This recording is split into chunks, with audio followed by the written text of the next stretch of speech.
Ada sesuatu yang janggal dalam kasus ini. Joko Widodo mengatakan kasus tudingan ijazah palsu sebaiknya dibawa ke pengadilan. Tujuannya jelas, agar semuanya terbuka. Terdengar masuk akal, terdengar tegas, tapi kemudian muncul fakta lain, ketidakhadiran. Bukan sekali, bukan dua kali.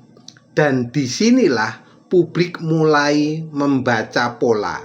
Karena dalam logika sederhana, kalau ingin cepat selesai, kenapa tidak hadir?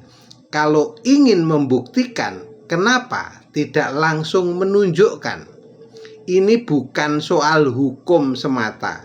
Ini soal persepsi publik. Dan publik hari ini tidak lagi melihat apa yang dikatakan, tapi apa yang dilakukan. Karena kata-kata bisa disusun, tapi tindakan itu mencerminkan niat sebenarnya.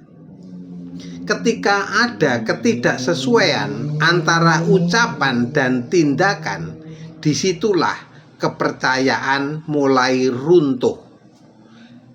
Dan yang berbahaya bukan sekadar isu ijazahnya, tapi dampaknya, kepercayaan publik terhadap pemimpin.